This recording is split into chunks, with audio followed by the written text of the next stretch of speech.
So in this video, I'm going to show you how I strategically applied to 16 public universities in the United States without funding. Yeah, if I say without funding, it means I had no savings, I had no money in my bank account, yet I was able to apply to 16 public universities and I got 5 fully funded out of the 16. So if this is your first time here, I want you to subscribe to this channel.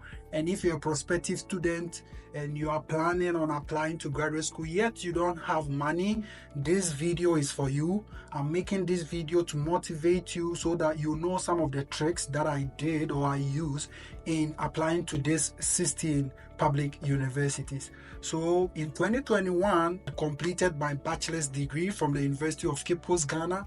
And you know that in Ghana, after you're done with your bachelor's degree, you have to do a 1-year mandatory service for the government. So I did my national service at National Signals Bureau as an emergency call dispatcher.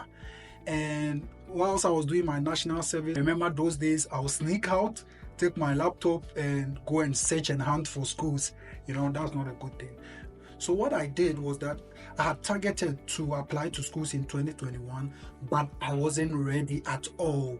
I didn't know what goes into this whole school application because I was applying on my own. I was not going to use any agent. So, you know, it's kind of tedious when you are doing this whole process on your own. I gave myself a break in 2021 and started in 2022 January. So in January 2022, I started prepping myself, gathering the necessary document. I'm actually going to do a video on the documents that you need in applying to graduate school.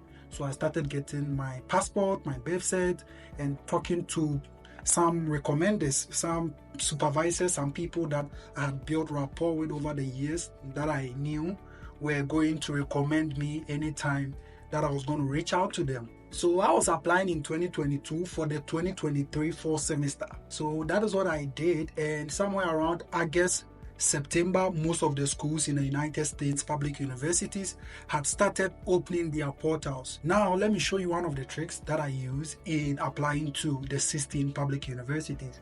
One thing you have to do is that before most of the schools open their application portals, they do something they call the grad seminar, grad school seminar orientation. And sometimes they share links to the public domain. What I was doing was that I chanced on some of these links and made sure that I joined via Zoom. And at times after they are done orienting us, after they are done with the session or the seminar, some people actually ask for application fee waivers, right? And there were times that we were rejected, but there are also times that they are actually going to give a free waiver code to those that were able to join their seminars.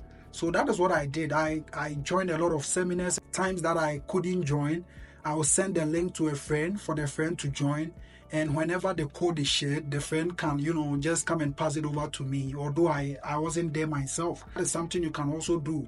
Make sure you are joining grad seminars and orientation. They share links to talk about their programs and some other opportunities that they have to offer. And you can always join such links. And after they are done with such sessions, you can just ask them for an application fee waiver and they are going to waive it for you, especially to those that join. So at times they just generate codes for those that joined their session. So if you didn't join, it means you are not going to get such code or you are not going to get access to such code. Most of these schools were automatically waiving the application fee, just that they had duration. So a school like Alabama those days, I think from a period of time they gave a waiver. It was just 1 month. So within that 1 month, if you're able to submit your application, it means you're not going to pay for any application fee.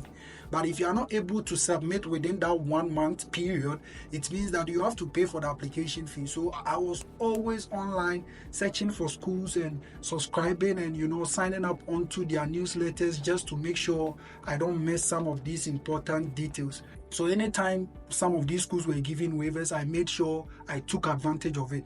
And because my recommenders were also willing to recommend me, I just put in my application, send the link to them, or put in their details, the school will send a link to them, then they will recommend me. So by the time I realized, I had applied to like 6-7 schools within a period of 1 month, and I was really surprised. Yeah, but it got to a point that my recommenders got so tired because it was like I was applying to a lot of schools. I remember one of my recommenders sent me a message and was like, Evans, so what if all these schools you're applying to accept you? Which one are you going to go to? Like, and I was shocked, but I also understood where he was coming from, because it's really tiring at times. But I just sent him a reply, and I told him that getting admission can be a bit easy, especially in the United States, but the reason we apply to most schools in the United States is because we want funding. So that is why. And I think when I told him that, he was okay with the answer I gave. Reach out to the program coordinators. So imagine you're applying to a school which is not giving an application waiver. Still reach out to the programs coordinator and ask them, tell them your situation and why you are not able to pay for the application fee, or why you can't pay for the application fee. And some of them are going to approve, some of them they'll tell you they can't do anything about it. So you should just reach out to them. Don't assume. In applying to graduate school and in securing application fee waivers, don't assume. If you assume, then you are not going to get a lot of schools to apply to. So that is what I did. I made sure that the schools that didn't give waivers, I reached out to the program coordinators and told them about my situation. Some of them waived it, some of them didn't waive. So you should just put yourself out there and just ask them.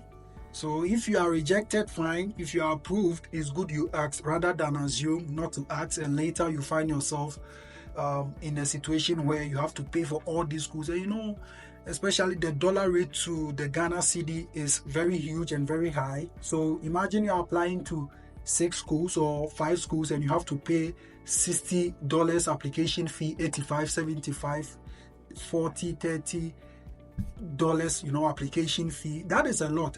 So always reach out to them. Some of the schools, they actually give funding for that specifically. But like I said, if you don't ask, you're not going to know. So there are schools that I actually asked for application fee waivers specifically from programs coordinators, and they gave it to me, and I was able to apply to such schools. So that is the advice I can give you. If you are watching this video yet you don't have money, so you think you can apply to schools, no. Apply to the schools. Take advantage of the application fees that you see people posting on their social media handles. Also, deploy the strategy where you intentionally reach out to the programs coordinators to ask them for a waiver. If they accept it, fine. If they don't accept it, then you find ways and means around that, right?